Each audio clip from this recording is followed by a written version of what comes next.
Tengo, miren que voy a poner entendido, ahí está. Tengo el gustazo de dar la bienvenida a dos nuevos miembros a la Escuela Freudiana, que son Heidi McCurley y Patricia Meiriale. Así que bueno, les damos la bienvenida muy bienvenida. Un aplauso. Y bueno, si quieren decir algo, presentarse, Patricia y Heidi, bueno, les damos un minutito para que puedan decir algo. Bueno, Patricia. Sí, ¿me escuchan? Perfecto. Sí.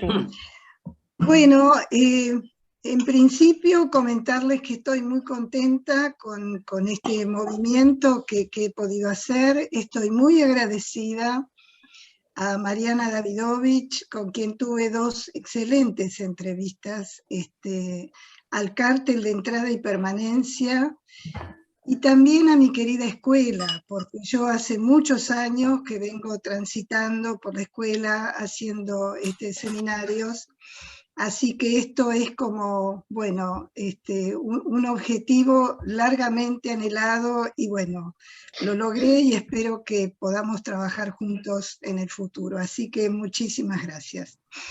Bienvenida. Bienvenida. Buenísimo, Patricia. Bienvenida, Patricia. Bienvenida.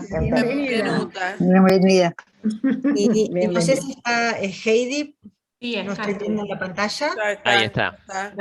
Heidi. Bueno, agradecida también por la bienvenida. Yo entusiasmada, también transitando por la escuela por distintos seminarios y qué sé yo, y hoy con ganas de transitar por otros espacios. Así que gracias también por la bienvenida. Bienvenida. Bienvenida, Heidi. Bárbaro. Bienvenida. Dani, ¿ya estás ahí? Sí, lo vi entrar a Dani. Bien. Estoy ¿Me acá. escuchás, Dani? Estoy Le hemos acá, dado sí. la palabra a dos carteles, ahora va Dios, a pasar una invitación Carolina Pollack. ¿Sí? Gracias, Sí, perfecto. gracias Clara, no sé si se escucha, ¿sí? Sí, perfecto. Bueno, en nombre del cártel de EFBA y comunidad les queremos contar y los queremos invitar para este viernes, que vamos a empezar con la primera actividad de 6 del CEP, del Centro de Extensión Psicoanalítica, del cual nuestra querida escuela forma parte, junto a otras 5 instituciones. Este año el ciclo es actualidades del bienestar en la cultura, y además de invitarlos, en esta primera ocasión, viernes, la actividad va a ser por Zoom, ahora viene por Zoom el ciclo,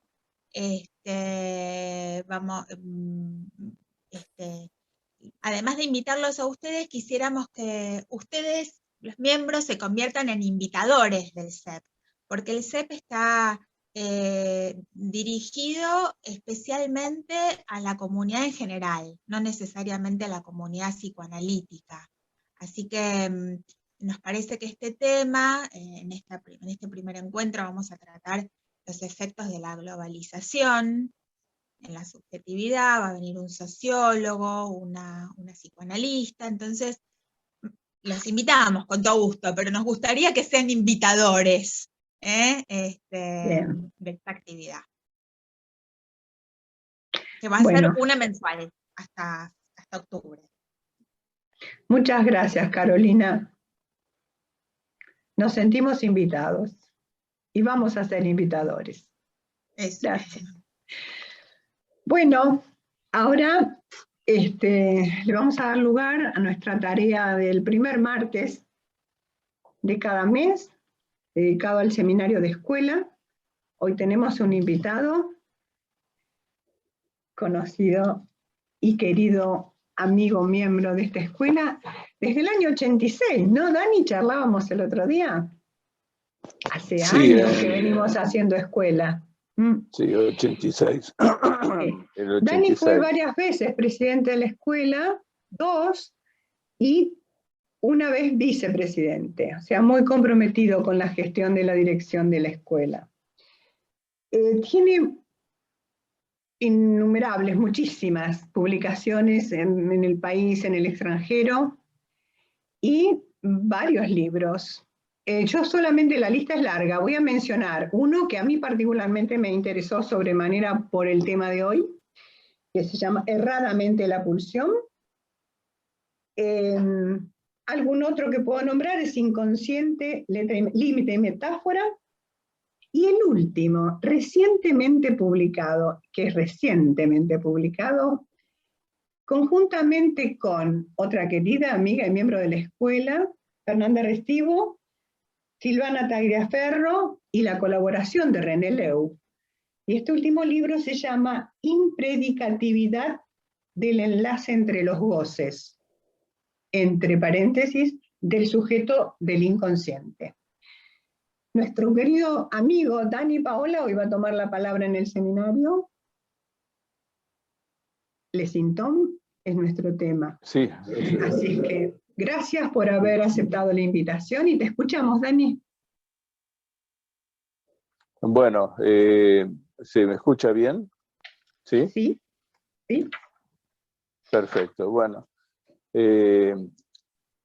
Primero, gracias a la presidenta, gracias a Clara Kruglack, que me invitó a transitar, digamos, este seminario de escuela. Bueno, que ya justamente en la presentación figuraba que fui varias veces o 2 veces presidente de la escuela.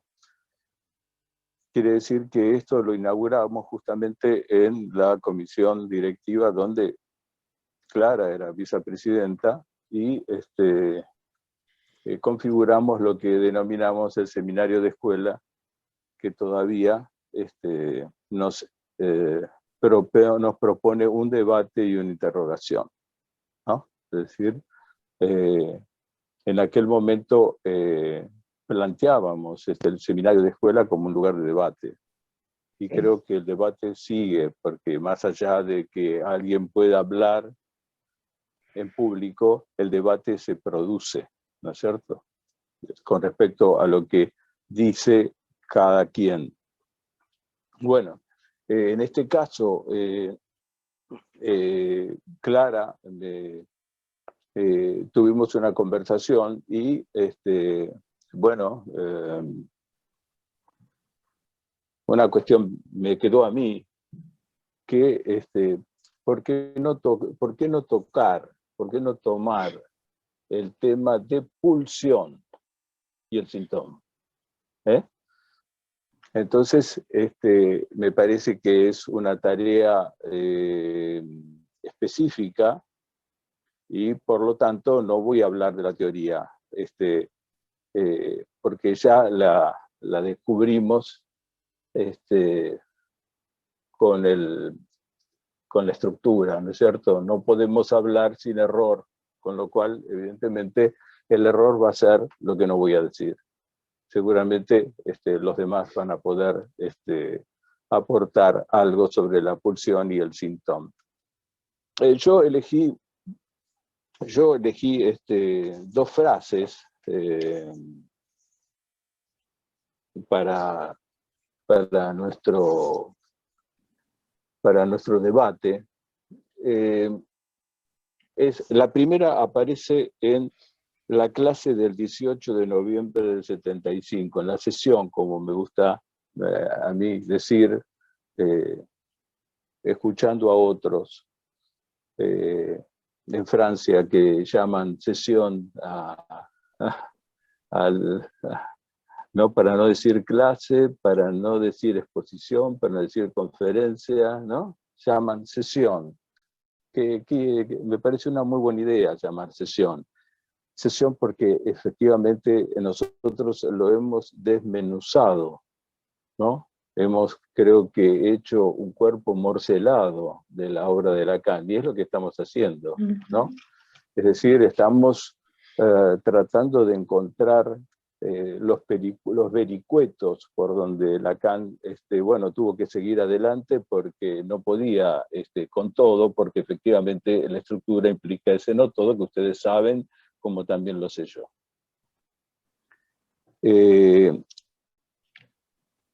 La primera frase dice: las pulsiones son el eco en el cuerpo del hecho que hay un decir. Bueno, creo que todos los que están acá muy probablemente hayan leído esta frase, con lo cual no tengo más que analizarlo, y hacer alguna pequeña historia. Después voy a leer la segunda que elegí. Que todo se origina, digamos, en las pulsiones y su destino, desde mi punto de vista, ¿no? Desde Freud. Y más allá del principio del placer, para poder diferenciar, digamos, lo que primero plantea Freud, que son hacer una bipartición. O sea, la teoría de la pulsión es dualista, de entrada, porque lo que hace Freud es dividirlo en pulsiones sexuales y pulsiones del yo, seguramente ustedes se acuerdan. Y más adelante, en pulsiones de vida y pulsiones de muerte. Es decir, es dualista en su enseñanza. ¿Me están viendo? Porque no sé qué pasó. ¿Me están viendo? ¿Sí? Bien. En los destinos y sus las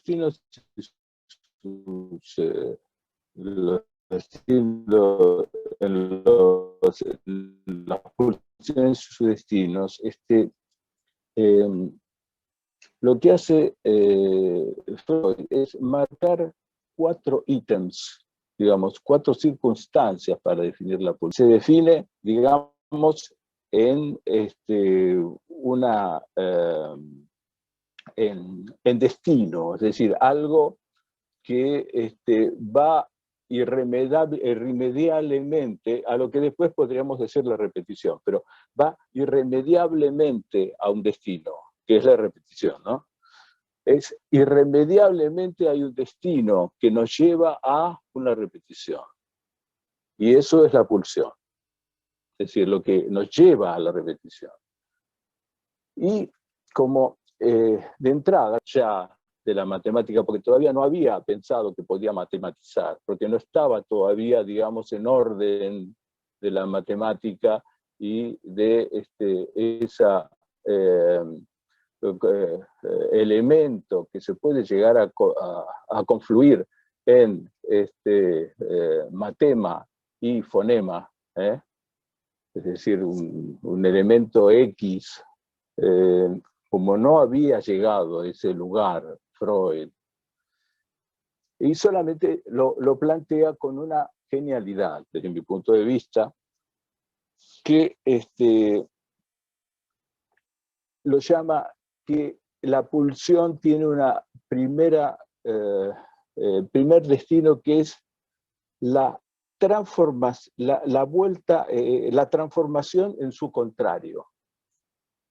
O sea, que eso que nos lleva hacia el lugar de la repetición en cuanto al destino, lo primero que tenemos que considerar que se transforma en su contrario.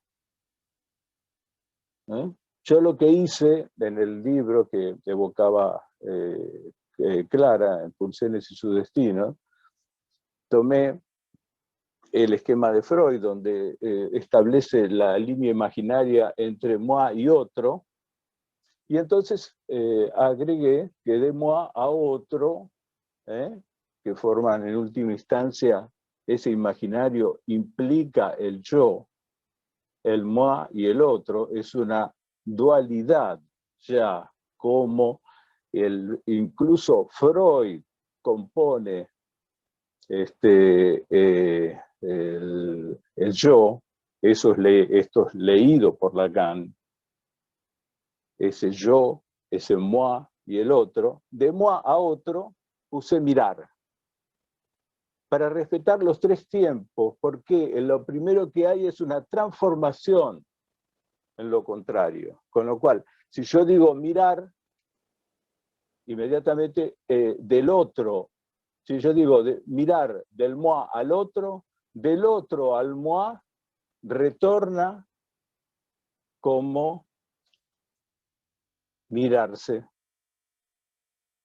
Y a su vez dice que hay una vuelta a la propia persona. A la vuelta a la propia persona, no solo, ya que la persona que es, el moi o el otro, los dos.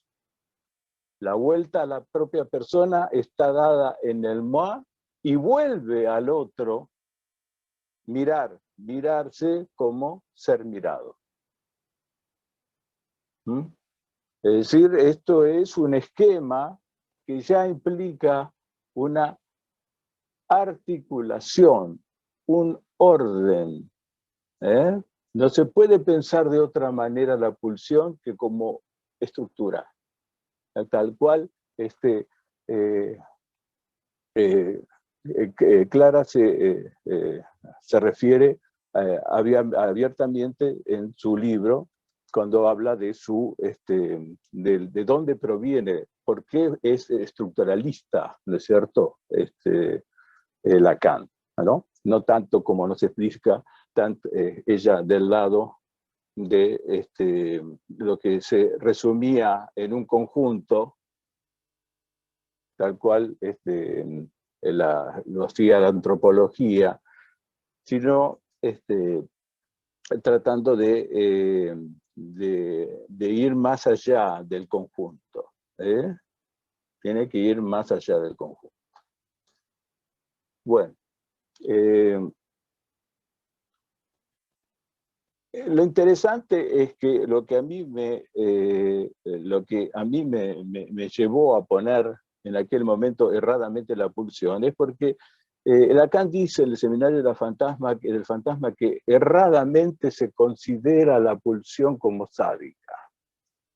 A ver, ¿por qué? Entonces rescaté el erradamente, porque efectivamente todos podemos erradamente estar orientados de una manera sádica, masoquista, cuando en realidad hay un antecesor, dice Lacan.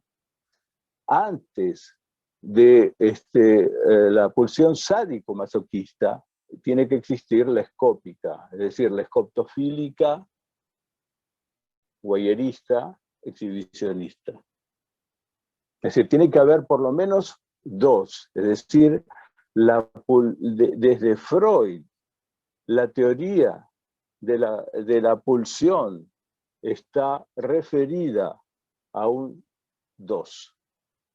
Es decir, a un par que, como sabemos en la lógica del significante vertida en el seminario del fantasma, se produce una fixierum.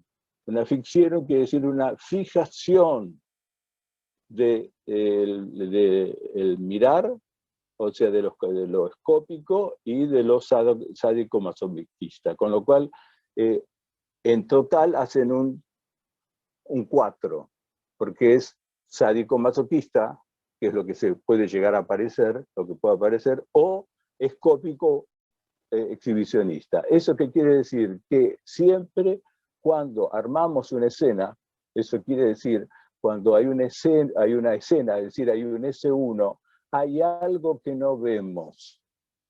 En una escena siempre hay algo que no vemos. Eso es lo que implica la pulsión. Hay algo que ya no vemos porque está coaptado,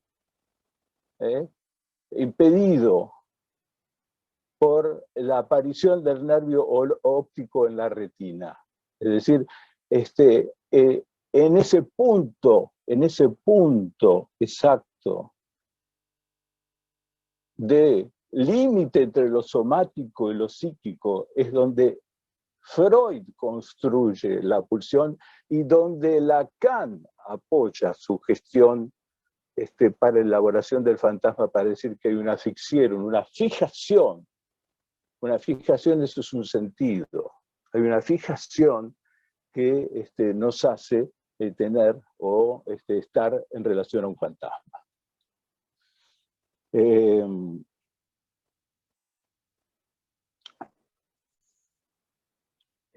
No es que Freud haya siempre utilizado la palabra instinto, no.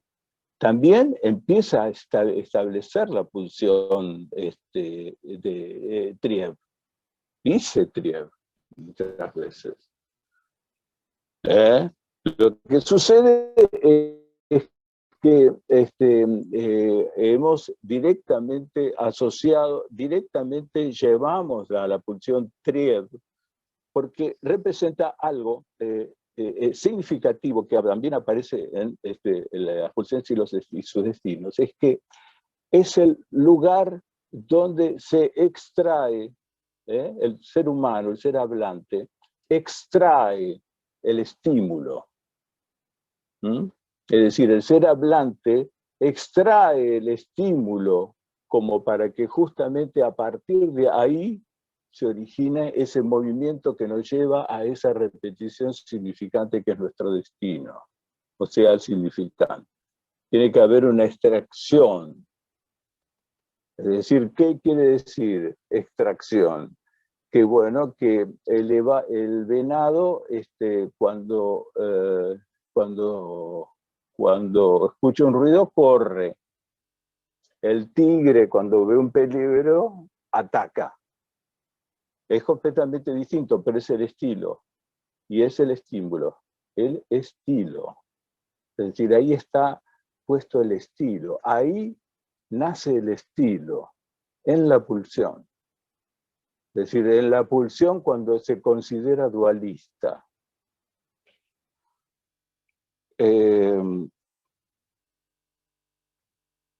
Partimos para llegar al síntoma, finalmente, para hablar de la frase, porque tuve que hacer toda esta introducción, a mí me parece que tuve que hacer toda esta introducción para hablar de pulsión, es en el seminario RCI. En el seminario RCI, en la clase del 13 del 11, es decir, en la, fíjense, la clase, quise decir sesión. ¿Por qué? Porque yo cometo error. Yo ya lo dije y me los marcaron bien varias veces. También tengo mi costadito universitario, aunque no parezca. Tengo que volver a la sesión, ¿no? A la sesión del 13 de noviembre del 75, donde le habla de la nominación imaginaria. La nominación imaginaria es la inhibición. La nominación imaginaria es la nominación. Y después del síntoma va a escribir inhibición-pulsión como díada. Es decir, hay un lugar para la pulsión que está en primer lugar y que tiene que ver con esta inhibición de extraer el estímulo animal. Ahora también, bueno, esto también se puede ver, la nominación imaginaria se puede escribir, eso lo pueden ver en esa clase, ¿no es cierto? Con digamos, con el subgrupo de Klein, con real simbólico y las dos flechas que van a la nominación imaginaria y al imaginario. Con lo cual, la nominación imaginaria está del lado de aquel elemento del subgrupo de Klein que es el que puede ser cualquiera. Yo pido perdón por haber utilizado la palabra cualquiera, pero lo estaba utilizando en el sentido del subgrupo de Klein. Es decir, A es igual a B, que B es igual a C, C es igual a A es igual a A. Pero hay un cuarto que queda desprendido, Y ese cuarto puede ser cualquiera.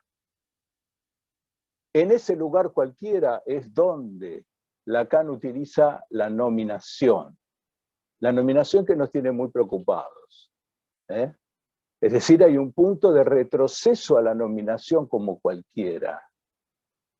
Es decir, esa nominación imaginaria donde Lacan se atreve a decir, lo mío es lo real, no es un modelo.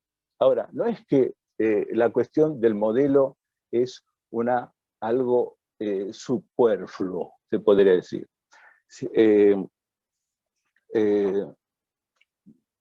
Yo sé que tengo... hay muchos que no piensan como yo, pero yo cuento mi sueño. Soñé con Tarski. Y dije, pero ¿cómo que Tarski? ¿Cómo? A ver, Daniel, ¿cómo es que soñaste con Tarski? Tarski me apareció en un sueño. Bueno, Tarski es el primero, uno de los primeros, filósofo, antropólogo, sociólogo polaco, americano, que planteó la teoría del modelo. La teoría del modelo que llega a este hombre, que ya les digo cómo se llama. No lo encuentro cómo se llama. Orayen, que sigue la teoría del modelo. Ahora, la característica del modelo es que, dada la estructura, tiene que haber una verdad. Para decirlo rápidamente, abuelo de pájaro, porque yo no pretendo, digamos, tengo que hacerlo rápidamente, y en todo caso, cada una de las cosas que digo a mí me va a servir como para después seguir investigando. Pero es que la estructura implica una verdad. Russell, digamos, había seguido, Tarski, bueno. Hay un libro de Orayen que se puede encontrar en la biblioteca de cualquier biblioteca argentina, porque Orayen es uno de los más importantes en lógica defensores del modelo. O sea, no es que cuando Lacan dice no es un modelo, no está diciendo algo, está diciendo no es un modelo, no piensen que yo estoy siguiendo la línea del modelo lógico que está instituido y que sigue actualmente, porque siguen pensando que esto existe, es decir, que hay una verdad. No, lo que hizo Lacan es directamente decir que si hay un real, ya la verdad, esa verdad que estaría en la estructura, la verdad está a medio decir. Ustedes van a decir, bueno, pero esto ya lo saben, Daniel. Bueno, sí, pero yo lo que hago generalmente es historizar, a ver, ¿por qué dijo que ¿qué está diciendo Lacan cuando dice que la verdad es a medias? Bueno, es a medias porque efectivamente no es la verdad del modelo. Estamos hablando de lo real, entonces tiene que ser a medias. Porque hay un real. Puede ser que hay una verdad que lo tiene, que una verdad que lo sostenga, y una verdad y un gonce, y todo lo que fuera un sujeto. Por supuesto que lo hay, pero eso no quiere decir que sea lo mismo. Acá lo más importante que quiero decir, empezamos ahora con la frase, es el verbo decir, ¿no? Vieron que dice la cita que yo les había planteado es las pulsiones son el eco en el cuerpo del hecho que hay un decir. Entonces vamos a empezar por el decir.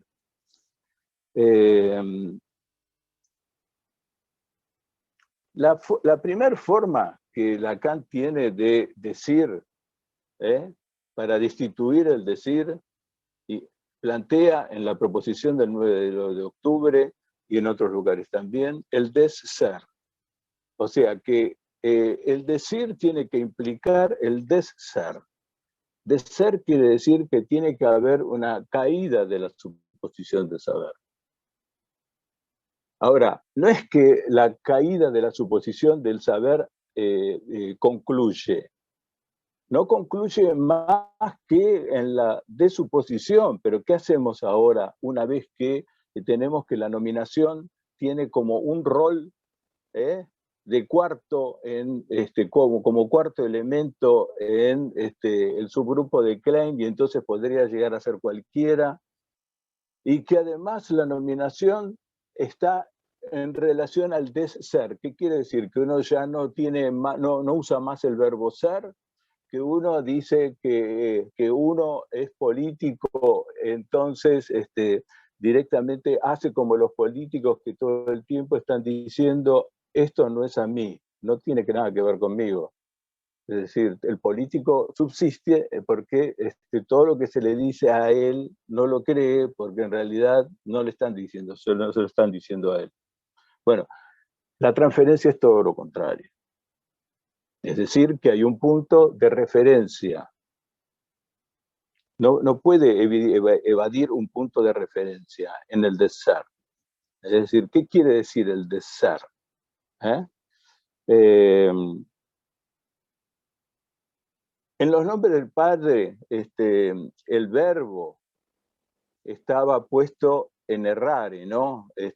Lo yerran, ¿no? Los no incautos yerran, ¿no? Entonces el primer, en la sesión del 13 del 11 del 73, habla que la vida es el viaje, que la vida es del iter, que del itinerante, el iter.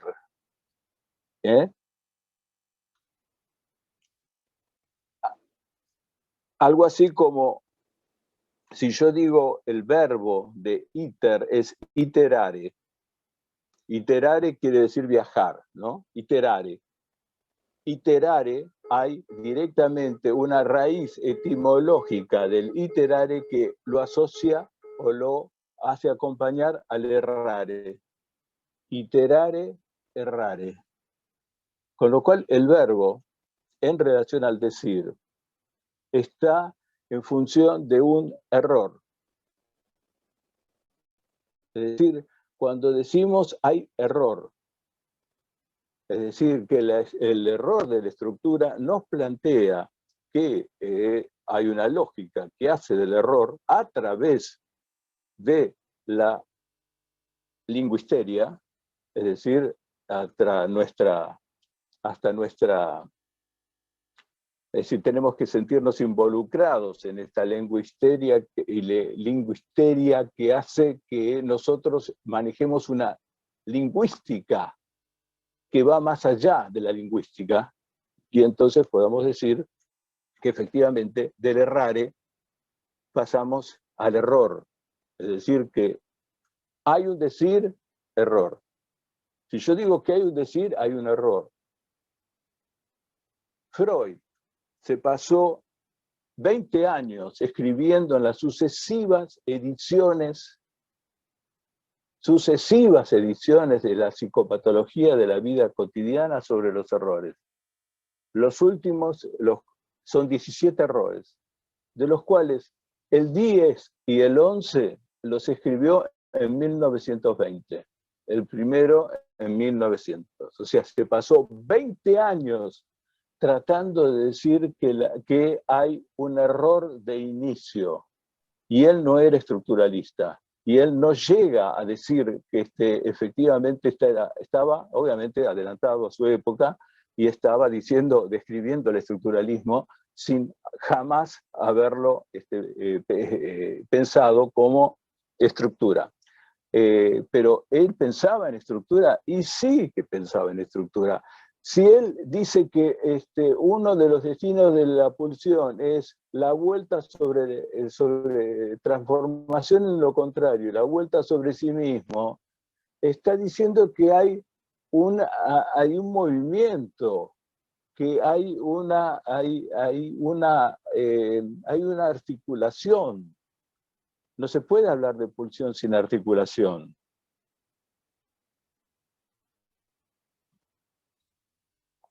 Entonces, ya él estaba planteando que del error se puede pasar al equívoco, o tiene que ver con un olvido, o tiene que ver con un lapsus, de la manera más graciosa que la podía hacer con su entonces amada mujer, ¿no? Después no lo fue tanto, pero en ese momento era la amada mujer, ¿no? Que intervenía. Escuchame, vos sos un despistado, vos no atendés bien.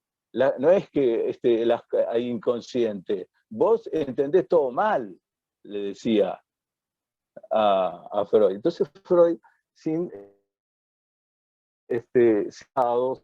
seguramente, se dedicó a escribir el psicoanálisis, ¿no? Es una versión, digamos, propia, pero que me parece que tiene bastante, va más allá de lo que podemos hablar de la biografía de él, ¿no? No hay que confundir error con engaño, ¿eh? El engaño es producto del ideal. Engañar, nos engañamos todos, pero error es otra cosa. El error compite al deser y al decir. Está en relación al decir. Y como decía, la vuelvo a nombrar a Clara, cuando habla de estructura, ¿no? Estructurar quiere decir, ¿no? Que el estructuralismo nace con arquitectos e ingenieros que también hablan de estructuras, ¿no es cierto? Porque se viene el cemento y las grandes estructuras ¿no? del siglo XX. Bueno, ellos piensan que no hay estructura sin articulación, sin orden. O sea, todo esto que estamos hablando que implica el error es porque inmediatamente ya tenemos que establecer una articulación, no nos podemos quedar en el error.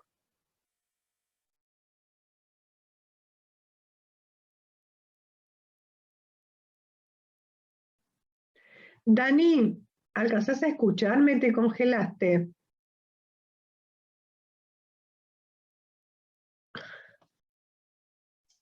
Es por el tema del error. O sea, falla y falta, le vamos a preguntar, ¿no? Claro, es el error. Y es una mostración, le voy a mandar un mensaje. Sí, claro, Clarita. Se desconectó Clary porque tiene muy baja la señal. Ah. Hola Dani, te desconectaste, estamos viendo tu imagen congelada en el cuadradito. No sé si podés intentar volver a entrar, te esperamos. Y encima con una serie de preguntas que nos has despertado. Decime si necesitas algún soporte. Esperemos, ¿sí? Que pase al teléfono con datos, si estaba en la compu, ¿no? Sí, Clara. Silvia Baisen sugiere que pases al teléfono con datos. A ver, Diana, con la mano levantada, ¿te podés desmutear? Ahí está.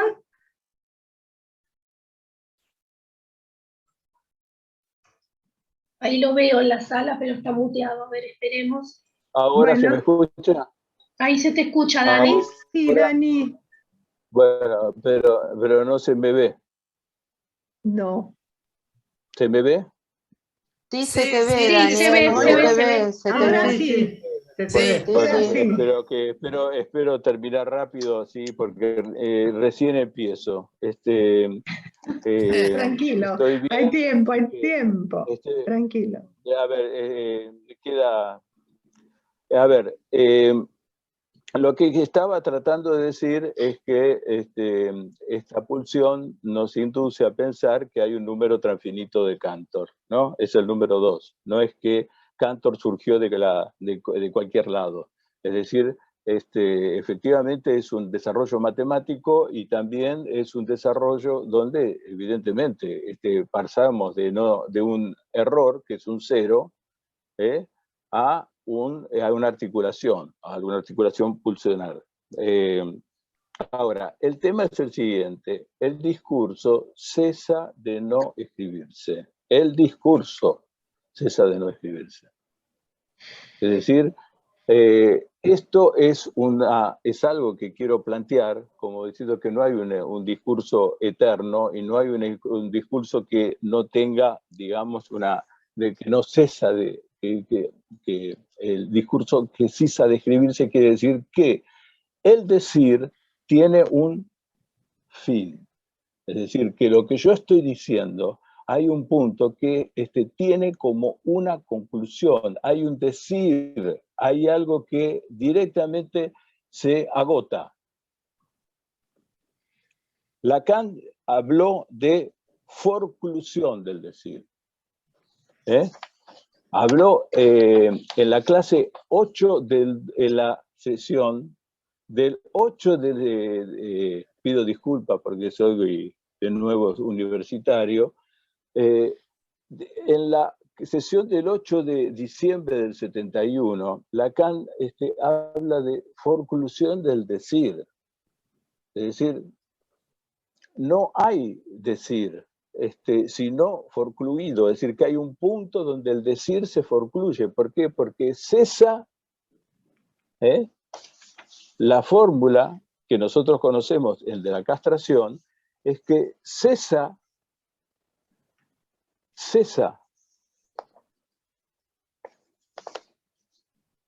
acá lo tengo,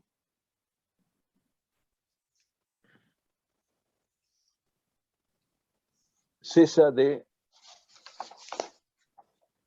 acá, vamos, cesa de escribirse. Quería estar seguro. Cesa de escribirse. Eso quiere decir que se suspende, hay error. Eso lo podemos decir, lo podemos perseguir hasta llegar a decir que hay un agujero. Pero hay un punto ahí cesa. Ahora,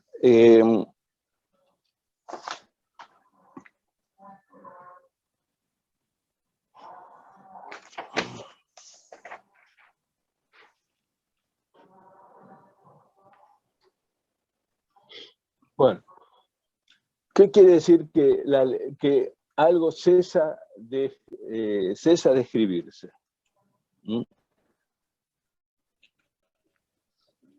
Si hay algo que cesa de escribirse, quiere decir que el decir tiene un fin, o mejor dicho, que llega a una forclusión. Y si llega a una forclusión, ¿qué tenemos? Lo real que retorna. Ese es precisamente el punto donde se encuentra donde nace el cuarto elemento. El cuarto elemento que nosotros podríamos definir como síntoma. Es decir, esto atañe al fin del análisis, porque hay muchos que en el momento en que se detiene el decir porque hay un fin, construyen un síntoma, pero no es un síntoma en el sentido de el síntoma, yo lo llamaría el síntoma tiempo. Es decir, es el tiempo del síntoma que se produce a partir de que hay un fin en el decir. Ahí está el síntoma. Ahora, Isidoro, por ejemplo, habló de la larga cocción que se hace con respecto a la escritura de Joyce, etcétera, etcétera. Yo le doy la razón porque realmente ha hecho una descripción excelente de Joyce y de la escritura y del ego, pero a mí lo que me toca es encontrar en qué estaba diciendo Joyce en relación a el decir. Bueno, él puso el ejemplo de cuando lo fajan, ¿no? Y entonces él dice que nunca más va a odiar. Bueno, el tema es que eso no termina ahí, porque el retrato de un artista adolescente continúa, y entonces en función de una discusión que se estaba diciendo, él está más con Peter Shelley, porque se decía quién era el mejor poeta. Él estaba en relación a favor de Peter Shelley y no de Chesterton. Si ustedes quieren saber, si a ustedes les gusta leer, como seguramente más de uno debe haber leído, me puede dar una clase sobre esto, es la definición del desatino de Chesterton. Chesterton, digamos, cuando habla de Alicia en el País, está maravillado, porque va hacia el infinito. Uno puede, en lugar de pensar en la muerte, puede pensar que puedo hacer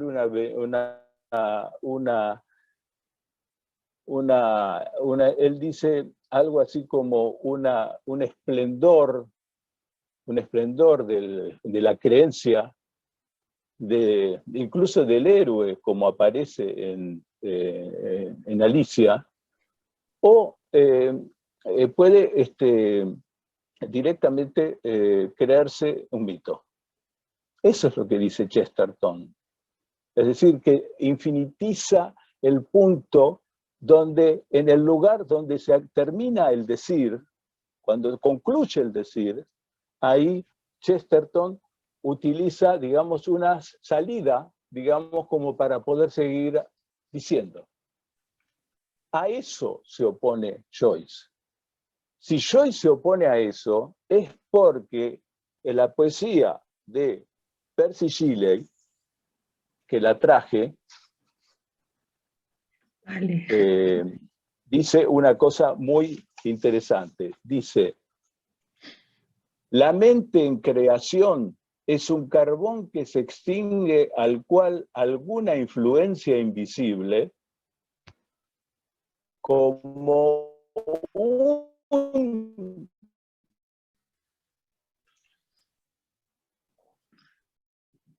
viento inconstante despierta a un brillo transitorio. Dani, se suspendió el audio. ¿Podés volver a leer desde la segunda línea del poema? ¿Ahora? Ahora se escucha. Ahora se revolvió. Pero en todo caso, reiniciá desde el comienzo del poema. Sí, dice, la mente en creación es un carbón que se extingue al cual alguna influencia invisible como un viento inconstante despierta a un brillo transitorio. O sea, imagínense un carbón. Bueno, es esplendor cuando está brillando, pero va a haber un momento que se va a apagar. Eso es el brillo que uno puede llegar a alcanzar. Es decir, está marcando Joyce el fin del decir, más allá que él quisiera que lo leyeran una generación de varias generaciones dedicados a su nombre, pero él acepta que hay un fin del decir. Eso es lo que vale, digamos, en relación al decir y en relación a la aparición del síntoma. Es decir, porque estábamos hablando de que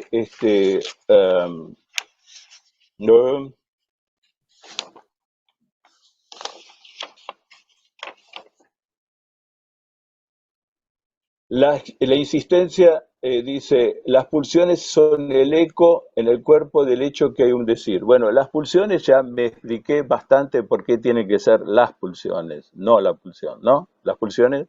Y ya hablé del decir, que es el punto de suspensión donde aparece la forclusión de sentido, incluso aparece la forclusión del decir, porque es la aparición de un real que da origen a un cuarto elemento, que es el síntoma, que nos tiene que interesar en la conceptualización del inconsciente en relación a la desuposición de saber. Es decir, no puede haber fin de análisis sin que se haya construido un síntoma. Síntoma no es una construcción, es un tiempo.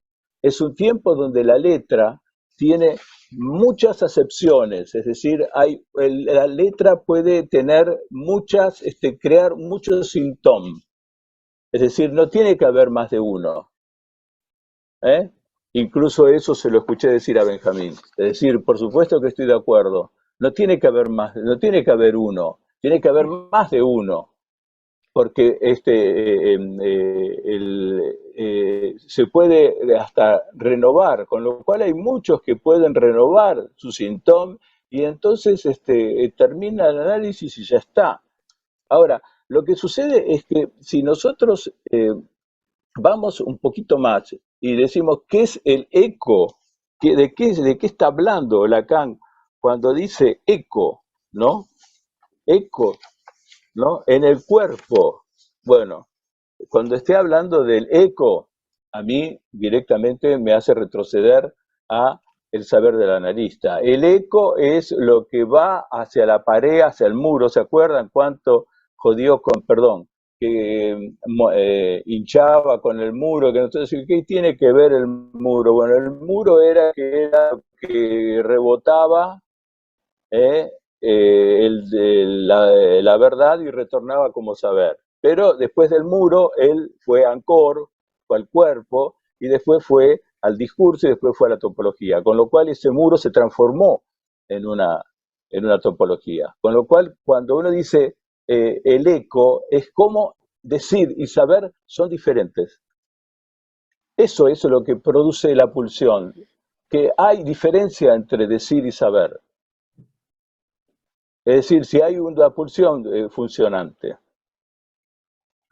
Entonces ahora voy a la segunda cita, porque ya somos y 5. Vamos a ir a la segunda cita.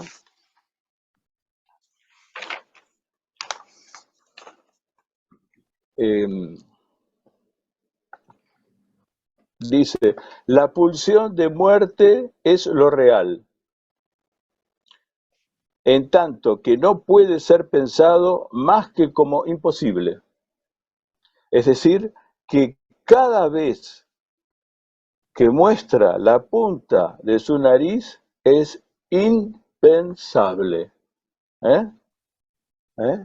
Con lo cual, la pulsión de muerte nos lleva a lo real. Con lo cual, evidentemente, podemos decir que no existe más la pulsión de muerte. Es decir, ¿qué pasa con la pulsión de muerte? Bueno, acá es el tema que brevemente voy a tratar de decir, es que si se suspende el decir, nos queda la pulsión. Es decir, nosotros vamos a análisis y hay un momento en el cual se nos suspende el decir, porque estamos siempre hablando de transferencia. Yo lo digo que lo que un analista, como humildemente me propongo, es que todo el tiempo está hablando de la transferencia. No como analista, como analizante, que me parece de una manera más enriquecedora, desarrollamos el análisis. Cuando se suspende el decir, es decir, cuando ya tenemos la posibilidad de que aparezca el cuarto, en ese momento, cuando tenemos la posibilidad de que aparezca el cuarto, ahí tenemos la suspensión del decir con una pulsión funcionante que hace un nudo y enlaza a los goces, el nudo Borromeo. La pulsión es el que articula y ordena el dibujo o esos círculos que determinan el nudo Borromeo. Y entonces van a decir, entonces el enlace de los goces es goce del otro, el sentido y el goce fálico. Pero Daniel, el nudo Borromeo es que también tiene lo real. Y lo real también se podría decir que es impredicativo. Por supuesto, es como la pulsión lleva el enlace de los goces hacia lo real. Goce del otro, sentido, goce fálico. Es decir, el goce, por eso, el goce del otro es el que más se la banca complicadamente, porque efectivamente tenemos que estar todo el tiempo demostrando a los sociólogos y a los filósofos que nosotros no estamos de acuerdo con el metalenguaje. El metalenguaje quiere decir que hay un otro. Entonces yo estoy hablando de una alienación, yo no estoy hablando de todas las alienaciones que puede llegar a haber. Yo no estoy hablando, si adapto la alienación marxista es para decir plus de gozar, no para decir plusvalía. Porque si yo voy por ese lado, digamos, no estoy en el psicoanálisis. Bueno, entonces, la pulsión, en ese punto donde se emerge el síntoma, es donde efectivamente consiste y enlaza a los goces, que también vuelven hacia lo impredicativo de lo real. ¿Qué es lo más impredicativo? Lo más impredicativo es el sujeto, porque no podemos decir sujeto, sino, como lo dice Lacan, de un otro al otro, que yo les recomiendo que lo vayan a ojear, aunque seguramente ustedes lo deben saber tanto como yo, donde por un lado pone un corte provocado, por un lado, por el número del otro, que vale oro, y del otro lado la serie de Fibonacci. La serie de Fibonacci, les aclaro que es 1, 2, 3, 5, 8, 13. No tiene ni 2, no tiene ni 4, ni 5, ni 6. Con lo cual, evidentemente, cuando Lacan dice que evidentemente se hubiera quedado, se puede hacer interpretaciones qué es el quinto y qué es el sexto, pero está tratando de decir que hay un punto donde no podemos ir más allá del 4. Es decir, que ese 4 es el que está marcando la impredicatividad del sujeto con las series que nosotros conocemos. ¿Qué quiere decir lo impredicativo? El sujeto. El sujeto que se tiene que enlazar a los goces, que en última instancia terminan en un real, que en última instancia también plantean que cesa de escribirse y entonces hay un decir que cesa.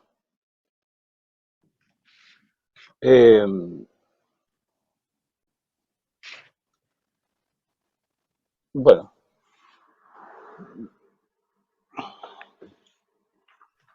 Mejor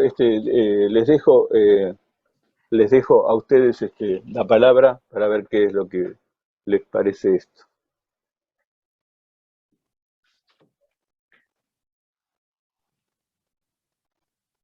Bueno, Dani, muchísimas gracias. Nos dejas un tiempo interesante como para que empecemos el debate como lo propusiste.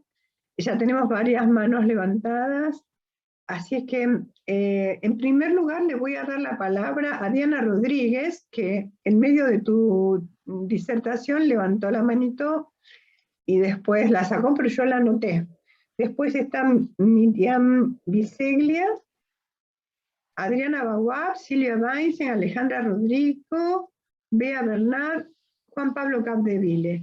Hacemos una ronda. Clara, yo me anoté antes en el chat. Está mucho. Bien, Graciela Jacione. Entonces, el orden hace mucho. Está bien. Sí, y te mandé un WhatsAppito para que levantes la mano, pero es verdad, estabas antes. Diana Rodríguez, Miriam y Graciela Jaciner. ¿Te parece, Dani, que hagamos de a 3? Sí, yo propondría de a 3, si ustedes quieren, hacemos de a 3, así puedo conversar con cada una de las preguntas que me van a hacer, ¿sí? Perfecto, entonces empieza gracias, Diana Rodríguez. Gracias por la pregunta. Sí. ¿De a 3 anudados o vamos de a 1? Tenemos el síntoma, no te preocupes. Ese sería vos. 5 y 6. Bueno, Daniel, muchas gracias. No, yo ya respondería, no, pero yo ya te lo respondo. Sería imposible que yo pueda hacerlo algo desanudado. Yo siempre digo que el desanudamiento es algo transitorio, que dura, si uno está en relación al decir, esa suspensión implica que inmediatamente hay síntomas y que después hay o nudo de Borromeo y que el decir vuelve de otra manera, con lo cual, sí, contesto, voy a anudar las 3 preguntas. No, bueno, lo mío era una humorada, pero bueno. Bueno, Dani, cuando recibí la invitación y vi que habías elegido esta sorprendente referencia del Santón, que para mí es tan luminosa, yo diría que me llevó a pensar algunas cuestiones de manera totalmente novedosa, ¿no? Cuando elegiste la frase de las pulsiones son el eco en el cuerpo, del hecho de que hay un decir, ¿no? Pero la frase sigue más o menos así, que este decir, para que resuene, para que consuene, es preciso que el cuerpo sea allí sensible, ¿no? Y después continúa más o menos, es porque en el cuerpo responde lo que he llamado la voz, ¿no? Entonces quería saber qué pensás, porque si bien habla de las pulsiones, yo tiendo a pensar que él ahí pone en el centro a la pulsión invocante, y citaste el muro, ahora sobre el final también hablabas del muro donde el decir rebota, ¿no? Entonces, quería preguntarte si con esta referencia no podemos pensar que resuena y consuena en tanto no rebota porque es incorpore. Esa voz que responde en el cuerpo es incorpore, ¿no? Al modo que por ahí él lo metaforiza con tantas versiones en el 10, no sé, caracol, pote, shofar, cuenco, ¿no? Tiene tantas metáforas para hablar de la resonancia del decir como aquello que más allá del significante porta el impacto de la voz, ¿no? Bueno. Sí, muy bien, muy claro, sí, muy clara la pregunta. Bien, entonces ahora Miriam Biseglia. Desmuteate, por favor. Bueno, ahora sí. Decía que me pareció muy interesante también el comentario de Diana, pero pensaba en esto de que la pulsión nace el estilo, ¿no? Me pareció interesante eso que decías. Y bueno, si lo podías ampliar un poco más. Y también pensaba en en lo que dice Freud en relación a el destino es el cuerpo, ¿no? Es decir, la anatomía. Eso me pareció interesante en relación a lo que estabas diciendo. Y con respecto a, bueno, la elección de Joyce en relación a Schiller y lo que planteaba Chesterton, como, bueno, la pregunta sería si lo ubicás a Chesterton que lleva el decir, finalmente cuando termina el decir, lo lleva al mito. Y si esto no estaría en relación al hijo del cuerpo, ¿no? El mito en relación al hijo del cuerpo que aparece ahí en esa frase. Bueno, después... Bien, muy bien. Okay. Muy bien, entendido. Ok, gracias. Muy bien, aquí tenemos las 3 intervenciones, las 3 preguntas. Falta. Adriana... No, tiene que... No, ¿quién viene ahora? Yo. Adriana Bagua. Yo era. No, dijiste perdón, Graciela Raciner. Ahí está. ¿Viste? Bueno, Por no poner gracias, la Dani. manito. La verdad, Dani, tenía ganas de participar porque fue muy estimulante todo lo que planteaste, te lo agradezco. Y te quería preguntar dos cuestiones. Yo siempre había leído esta frase, que no la voy a volver a leer, en el hecho de que hay un decir articulada a una frase que subraya mucho Lacan en Leturdi, que es de esos tiempos. Ya la había dicho 2 veces, la había dicho en Milán, y la vuelve a escribir en Leturdi, que es que se diga queda olvidado detrás de lo que se dice en lo que se oye o lo que se escucha según la traducción. Cuando, a ver, vos hoy trajiste otra lectura, que te agradezco, y te quería preguntar esto, es en el eco en el cuerpo de que hay un decir. Yo la leía, que se diga en el sentido de la enunciación, o sea, que se diga queda en el eco en el cuerpo de que hay un decir. Esa es la primera pregunta que te quería decir, que digamos, si vos la articulás a Leturdi y a esa frase que es central en Leturdi, que si no me equivoco Leturdi es del 72 y este seminario 75, o sea, estamos en un tiempo de que el decir no son los dichos, es que se diga. Bien, esa es una primera pregunta. La otra es que me llamó la atención esto que decís, que el síntoma está porque hay un fin en el decir. Y tengo ganas de que de que lo desarrolles un poco, porque trabajé mucho el síntoma y lo leí varias veces y es una novedad para mí lo que planteaste. Y lo otro es cariñosamente, no nos aclares lo de universitario porque está bueno, total hay giro de discurso. Tranquilamente vos sos un tipo que podés darte el gusto de darnos citas universitarias. Igual hay giro de discurso. Nada. Bueno, eso. Gracias, Dani. Bueno, Dani, ahora sí, hay 3 Bueno, intervenciones. contesto primero primero contesta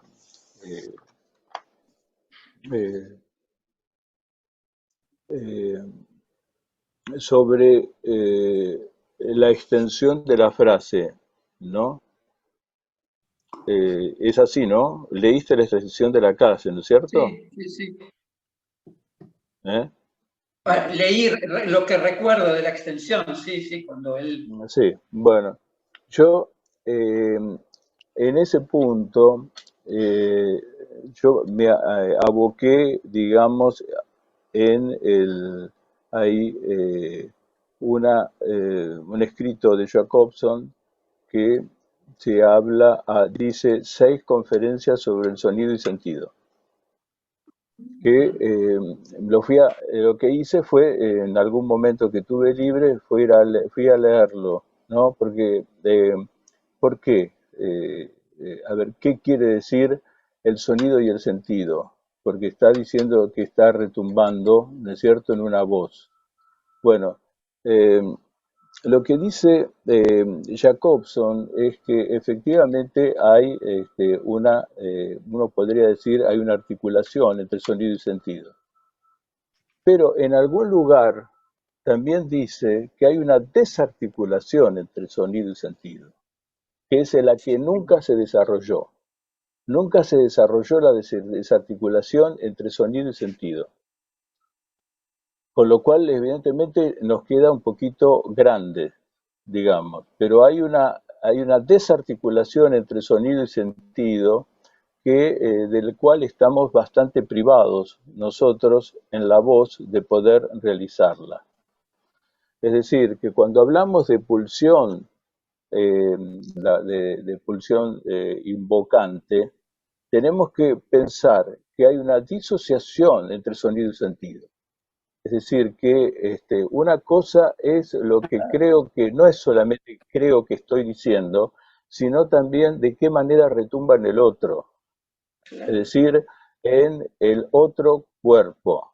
Porque ya no sería el mío, sería el cuerpo del otro. Es decir, hay una, Lacan hacía, ya que lo tomamos en chiste, sí, él decía que tenía miedo de hablar porque sabía que inmediatamente iba a aparecer, digamos, la mantis religiosa para cortarle la cabeza. ¿No es cierto? Es decir, que no hay otra posibilidad. Siempre hay algo del sonido y el sentido que hace una diacronía que plantea otro encuentro con la voz en el cuerpo, el otro cuerpo, que es el cuerpo que estamos considerando que es el cuerpo del analizante, que es el nuestro propio, pero es el nuestro cuerpo propio extraño. O sea, hay un cuerpo que se ofrece como extraño, que es el psicoanalista, como para plantear otro cuerpo que puede encontrar una discordancia entre entre sonido y sentido. Eso es lo que yo te contestaría. Es decir, que me parece que acá la pulsión está, por ejemplo, es distinto, es muy distinto para estar un poco en tema de lo que vos vas a estar desarrollando. Cuando uno está en China, cuando tuve la oportunidad de ir, yo escuchaba el canal en español y siempre agarraba la misma clase, que decía, para el chino mandarín, hay 4 acentuaciones para cada fonema. Son solamente 4, pero para cada una de 4 y el neutro, vos decís, pero hay 4 acentuaciones, y hay un neutro, tenés razón, porque eso equivaldría al verbo. Pero en última instancia son 4 acentuaciones que también hacen a la predicación, pero imagínate que ahí no puede haber demasiado error, no puede haber demasiado error, porque estamos con un problema en el error en ese lugar. Pero de todas maneras es bueno pensar que cuando uno puede llegar a plantear el chino es que hay 4, por lo menos hay 4, con lo cual uno siempre pronuncia mal. O sea, incluso en el porteño que hablamos, en la sesión siempre hay una pronunciación que se entiende a la manera de la pulsión invocante de cada uno.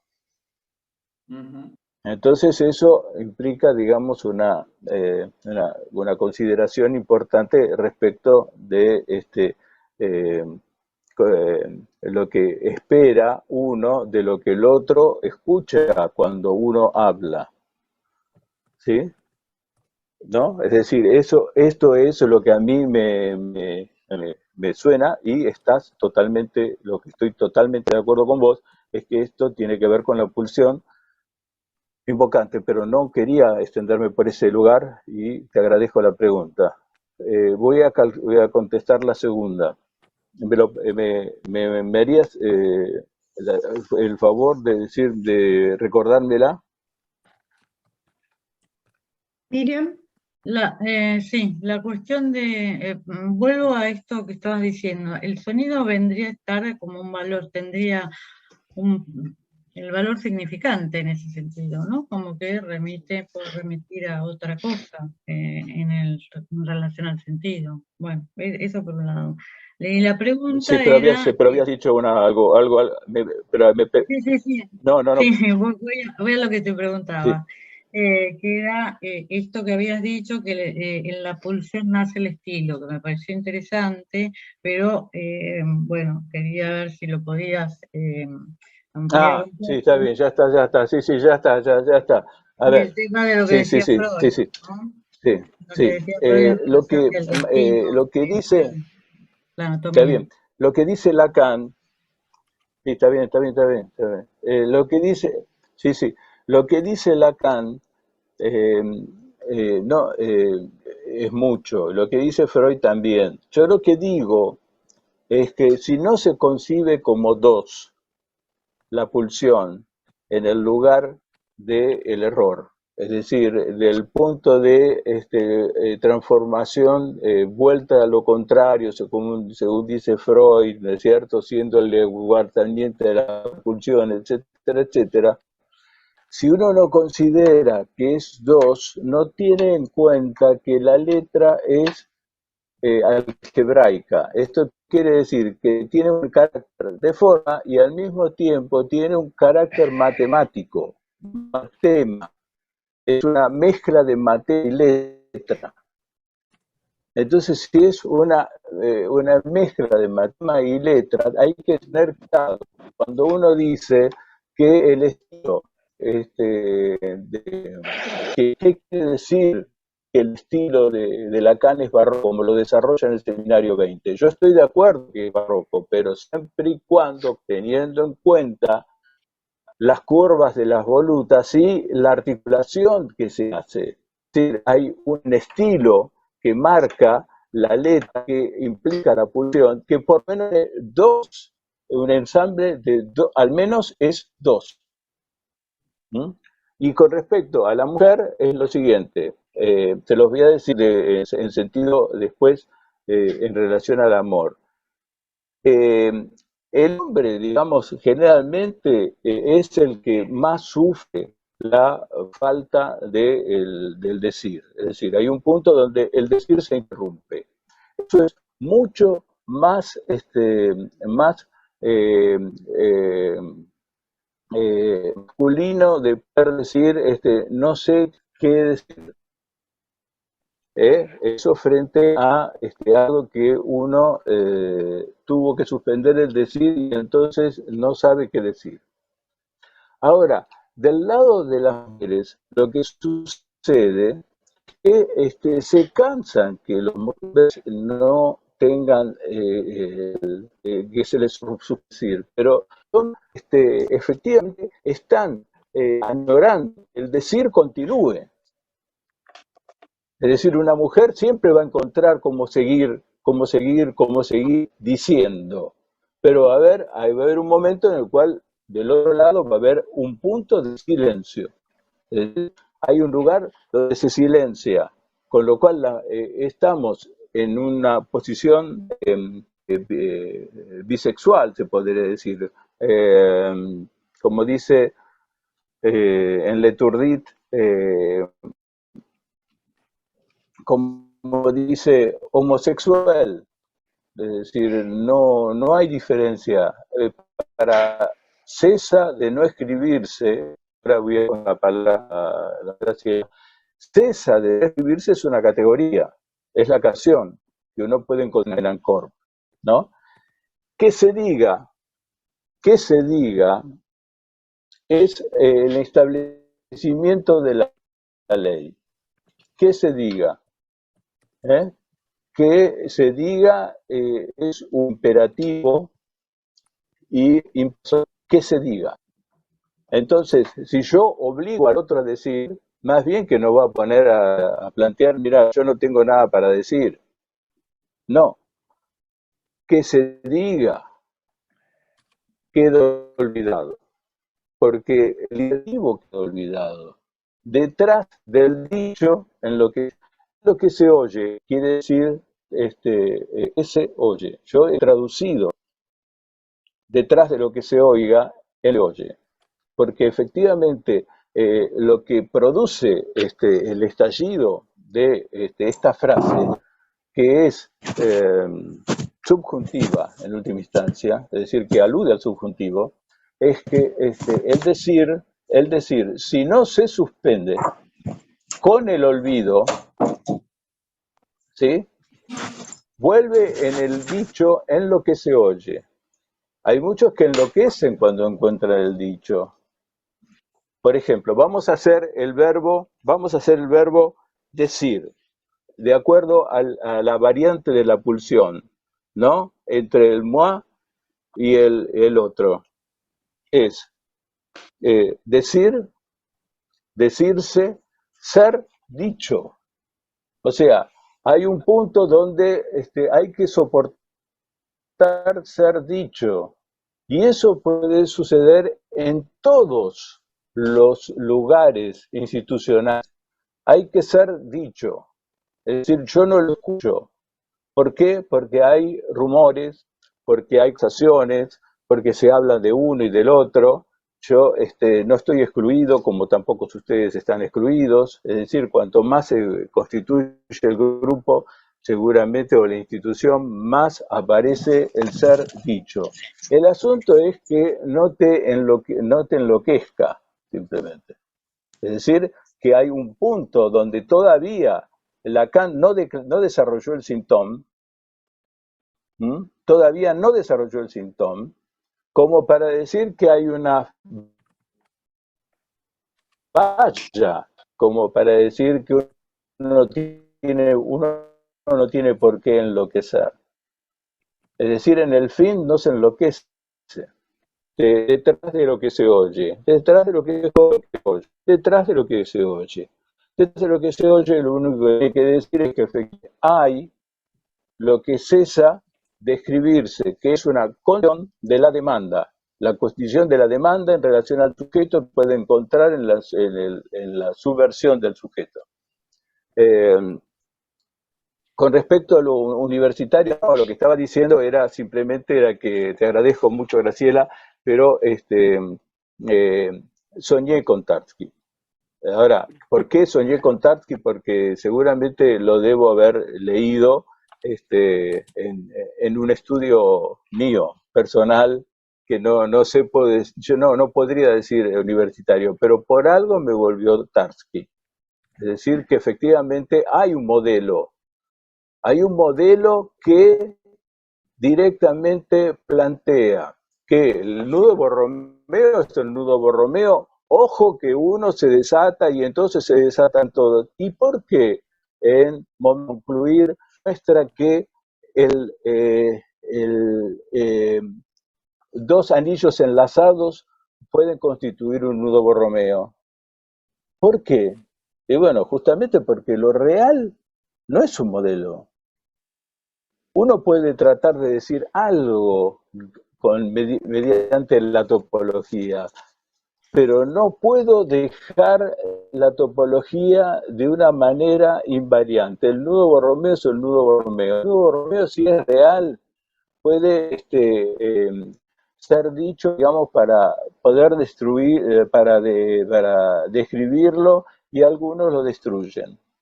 Exactamente. Y yo digo, no hay que destruir esta maravilla que de alguna manera nos entronca en el punto de el que también, donde también síntoma. Síntoma porque hay nudo. Hay síntoma porque hay nudo Borromeo. Hay síntoma porque la verdad está sostenida por un verbo decir. Hay un síntoma porque hay un encuentro, digamos, repetido, al menos 2 veces, ¿no?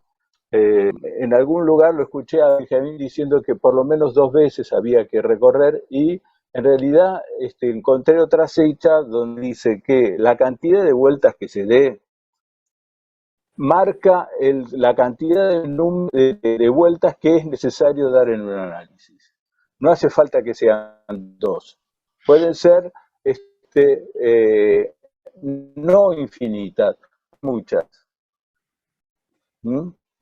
Bueno, eso. A ver, sigamos con las preguntas. Sí, No haber Dani, contestado.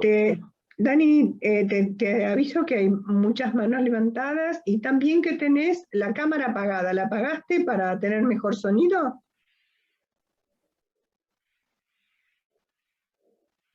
¿Me escuchás, Dani? Hola. No. Bueno. No, yo para mí la tengo prendida. Nosotros no te vemos. Bueno, de todas maneras te voy diciendo quién está. Adriana Baguá, Silvia Weinstein y Alejandra Rodrigo. Adriana, desmuteate, por favor. Hola a todos, ¿qué tal? Aquí estoy, ¿me ven? ¿Ahora sí? ¿Me ven? No, vemos una D. Ah, una D, exacto. Muy bien ubicada en el centro con violeta de fondo, pero no a vos. Ajá. ¿Vos escuchás, Dani? Sí, bueno, sí. ¿Escuchás? Entonces, vamos adelante. Bueno, bueno, Daniel, gracias por tu exposición muy interesante. Me surgieron varias preguntas y comentarios también. Y bueno, vos hablaste de lo que cesa de escribirse. Y yo te quería preguntar, bueno, esto atañe a la categoría lógica, como vos decías, de lo posible. O sea, en las fórmulas de la sexuación, para todo X, phi de X. ¿Qué es lo que cesa, no? O sea, vos hablaste en un momento del discurso, del decir. Yo entendía que Lacan lo que propone, unos renglones antes de la frase sobre las pulsiones son el eco, él menciona una frase que la voy a leer, es corta, y quería ver cómo vos pensabas esto de lo que cesa de escribirse como posible, porque sabemos que lo que no cesa de escribirse es lo necesario. Y pensaba si no tenía que ver precisamente con un pasaje entre lo necesario, que no cesa de escribirse, que es el síntoma, a lo posible, que es que cese de escribirse cuando opera la castración.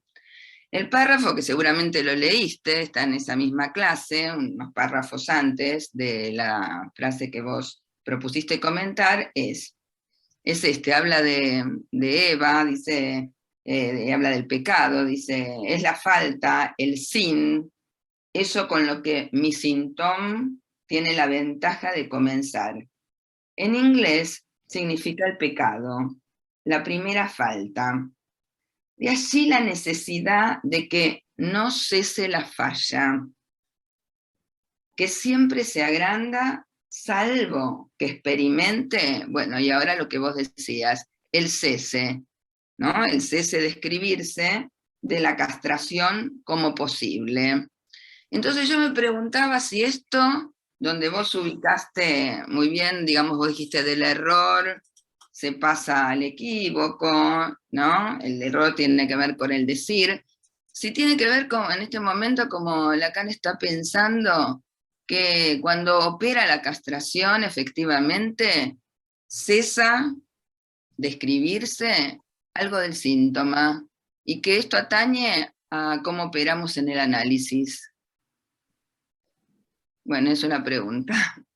Bueno, gracias, Adriana. Silvia Weinstein. Desmuteate, No, se Silvia. equivocó. Ok. Bueno, gracias, Clarita. Muchas gracias, Daniel, por tu lectura del seminario de escuela, como siempre, con aportes muy originales. Mira, yo tengo un par de preguntas, voy a tratar de acotarme a 2 o 3 como máximo, pero las voy a decir de forma breve. Primero te quería decir que me encantó que a propósito de la frase de la pulsión que citaste de Lacan en este seminario, hayas retomado a Freud. Bueno, entonces, respecto al 2 de la pulsión, a lo binario, de lo que vos hablas, al dualismo, perdón, no lo binario, Yo creo que hay una diferencia entre la pulsión escópica, o como dijo Diana, la invocante, y vos nombraste el sadomasoquismo. Justamente hay una cosa que en este seminario dice Freud respecto del Lacan, respecto del sadomasoquismo, que es algo que solamente ocurre entre un padre y un hijo varón. Con lo cual es diferente a las otras pulsiones. ¿Qué podés decir de esto en relación a lo que Lacan habla de la pulsión, es el eco de un decir, etcétera, etcétera? Voy a hacer dos preguntas. La segunda está referida a algo que yo escuché distinto a Adriana Bawab. Vos dijiste, el discurso cesa de no escribirse. Yo lo escuché así, cesa de no escribirse. Y lo relacionaste con que el decir efectivamente tiene un fin. Mi pregunta es, ¿qué relación tiene esto que vos decís acá con aquello que Lacan dice en el seminario Lin Su, y que vos lo tomaste en uno de tus libros, no me acuerdo cuál, porque tenés bastantes, respecto a la función de la inhibición, que no es la inhibición de síntoma y angustia, de inhibición, síntoma y angustia, sino que esa función que hace de límite o de fin a lo imaginario, a lo simbólico y a lo real. Bueno, eso, Daniel, muchas gracias. Bueno, Alejandra. Sí, ¿qué tal? Gracias, Clary. Daniel, gracias por compartirnos tus elaboraciones, tus reflexiones, tus preguntas, porque realmente nos abre a muchas perspectivas. Estuve pensando varias cosas y voy a tratar de ser breve. Voy a partir de frases que recorté para después hacerte la pregunta.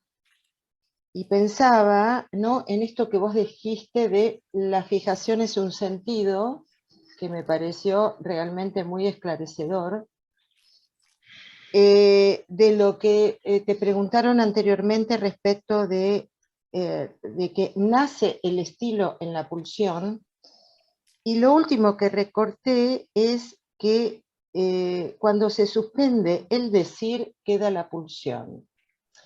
Entonces, respecto de lo que recién planteaba Silvia y que planteó Adriana respecto del cesa de no y el cesa de, digo, me parece que hay íntimamente una relación entre lo contingente y lo posible en ese punto, ¿no? Porque pensaba, y esta es la pregunta que te quiero hacer, si hay algo que cesa de escribirse, como yo creo que finalmente te lo escuché, hay algo justamente que tiene que ver con esa suspensión del decir. Entonces, la pregunta sería, el síntoma puesto en lo real, puesto como construcción como vos lo traías, ¿tendrá que ver con lo que cesa de escribirse y con lo que cesa de no escribirse? Digo, como una nueva escritura. Y en este punto no podía dejar de articularlo con esa pregunta que se hace en Lacan, ¿no?, respecto de cómo se vive la pulsión una vez atravesado el fantasma fundamental. O sea, digo, ese más allá que nos trae esta nueva escritura del síntoma, ¿tendrá que ver con esto que vos traés respecto de lo que queda de la pulsión? Bueno, esa es mi pregunta. Bueno, tenemos entonces las tres intervenciones. Dani, ¿querés bueno, comentar? si se me escucha, empiezo a contestar y yo...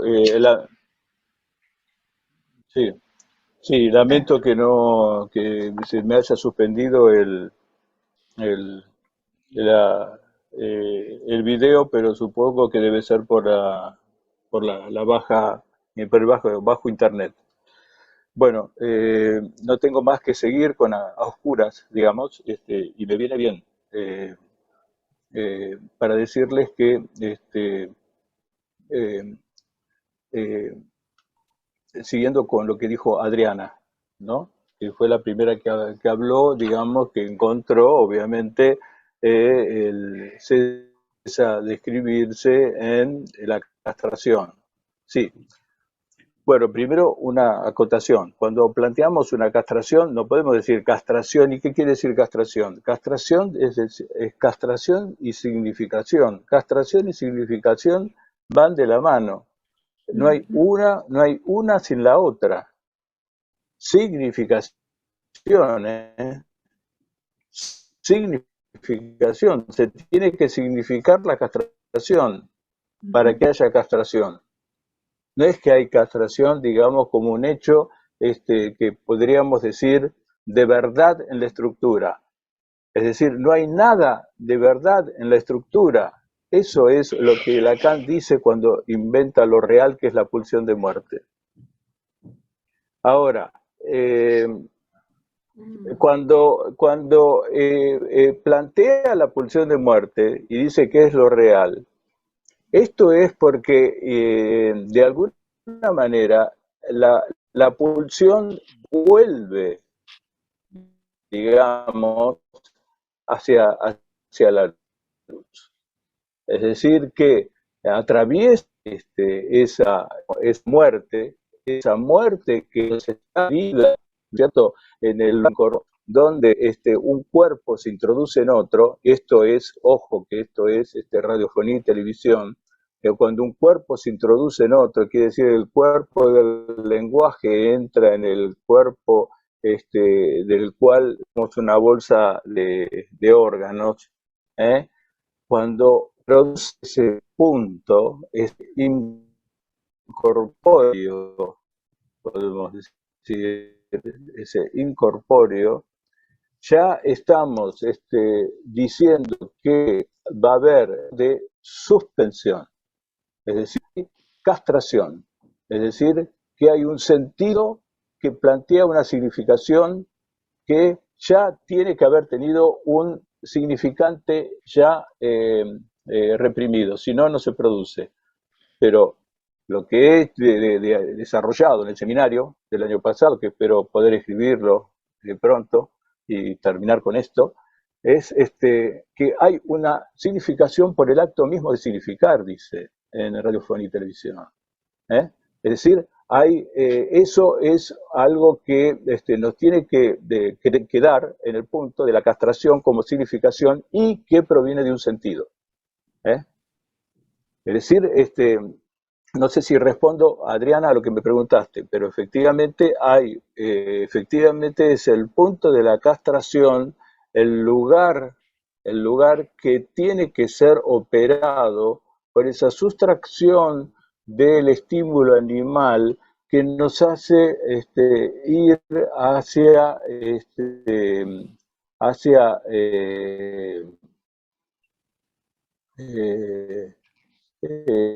lo homosexual, se podría decir. Homosexual quiere decir sexualizado,